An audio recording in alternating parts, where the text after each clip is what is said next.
Pak Firly, sejak awal ya ada 500 pegawai KPK yang menolak ya. Kemudian di luar juga gaduh ya. Dianggap Anda ini adalah kuda Troya. Kuda Troya itu artinya orang yang dimasukkan ke dalam KPK untuk melemahkan KPK. Ya, saya nggak tahu nanti Anda bagaimana menjawabnya.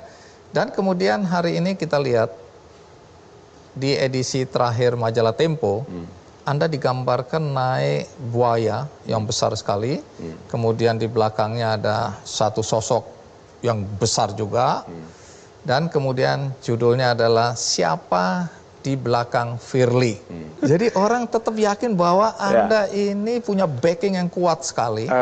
Gini, Pak. Dengan agenda tertentu. Begini, saya harus awali dulu. Sejak saya lahir tidak ada orang ada di belakang saya. Maksudnya apa? Sejak lahir tidak ada orang di belakang saya. Maksudnya apa? Maksudnya begini. Artinya kami ini berjalan meniti karir itu karena kemampuan diri pribadi. Begitu sulit dan panjang perjalanan kehidupan saya sampai hari ini saya menjadi ketua KPK. Tidak ada yang berada di belakang saya. Anda tidak punya backing. Saya tidak. Kalau Anda bisa seperti sekarang karena memang itu upaya Anda pribadi sendiri. Itu satu. Kedua adalah tentu atas kuasa kehendak Tuhan. Mata kita berkedip, jantung kita masih berdenyut, aliran darah kita masih beredar ke seluruh tubuh kita. Itu karena kehendak Tuhan. Makanya pernah saya katakan, walaupun tadi Bang Andi bilang saya ditolak oleh pegawai untuk jadi ketua KPK, tidak pernah jutaan jari manusia yang mampu menurunkan seseorang jikalau satu jari Tuhan ingin dia berada di atas. Itu diyakini oleh kita. Yang berikutnya, saya bukan orang politisi. Dan saya bukan juga dengan anak biologis politik. Saya juga tidak ada kedekatan ideologis dengan partai politik.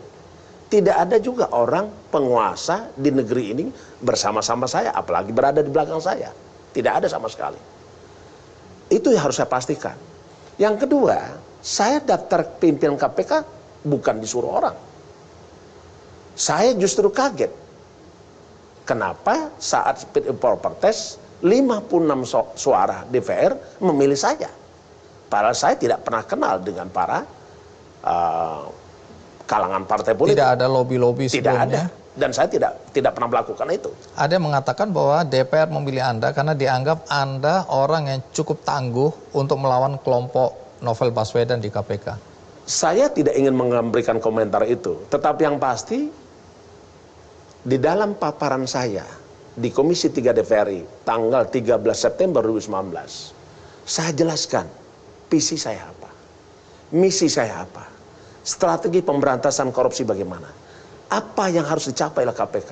Jadi saya ingin pastikan, kedepannya juga bagaimana. Kalau tulisan tadi di dalam majalah disebutkan oleh Pak Bang Andi tadi, saya yakin itu adalah hayalan, halusinasi si pembuat lukisan. Tidak menggambarkan saya. Karena saya bukan orang yang ditugaskan oleh orang lain untuk berada di KPK, untuk melemahkan KPK. Kenapa? Saya harus pastikan.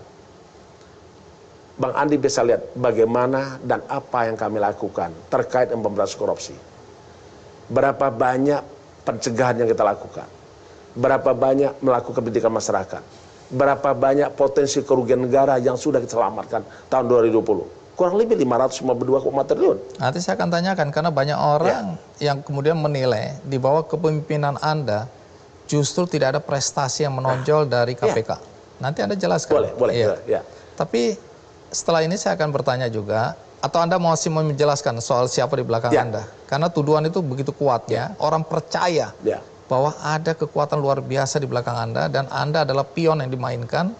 Karena kalau dibilang kekuasaan yang besar atau kepentingan, orang-orang yang punya kepentingan untuk melemahkan KPK adalah koruptor-koruptor besar. Kemudian orang-orang DPR yang selama ini dikejar-kejar oleh KPK, mereka sangat mendukung adanya pelemahan. Begitu ini opini yang berkembang. Boleh saya tanggapi. Tidak ada orang di belakang saya. Dan saya yakin saya menjadi ketua KPK berkomitmen untuk membebaskan Indonesia ini bebas dari korupsi. Jadi tidak ada yang nyuruh saya. Nggak ada. Yang di belakang saya nggak ada. Yang ada adalah Allah SWT. Pak Firly, masih apa yang jadi pertanyaan masyarakat dan itu berkembang luas sampai detik ini berkaitan dengan revisi Undang-Undang KPK. Ya. Ini salah satu yang dianggap upaya untuk melemahkan KPK. Ya.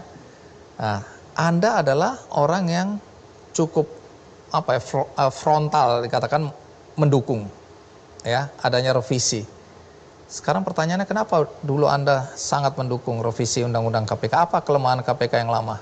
Saya kira dengan sekarang tidak boleh ada lagi istilah melemahkan dan menguatkan. Kenapa? Karena sudah diselesaikan oleh MK bahwa undang-undang itu disahkan berlaku. Dan seluruh gugatan pun ditolak oleh MK. Itu titik poin pertama yang harus kita sepakati. Tetapi karena tadi Bang Andi menanyakan sikap saya, apakah itu melemahkan atau tidak, saya menyampaikan pada pribadi dengan tidak untuk mempertentangkan pendapat saya dengan pendapat yang lain. Setelah saya baca perubahan undang-undang itu, hal yang pertama saya lihat dulu adalah considerance. Ternyata tidak ada perubahannya. Yang kedua adalah azasnya, azas tugas pokok KPK. Yang awalnya ada 5, sekarang 6. Apa itu tugas azasnya? Azas tugas pokok KPK satu adalah kepentingan umum, ada tetap. Yang kedua adalah keterbukaan, ada tetap. Ketiga adalah kepastian hukum, ada juga tetap. Keempat adalah keadilan, ada juga tetap. Akuntabel, proporsionalitas, juga ada tetap.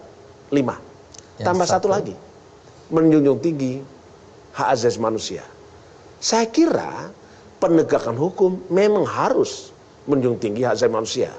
Artinya, kalau kita lihat dari azas tugas pokok KPK, pendapat mengatakan melemahkan, keliru.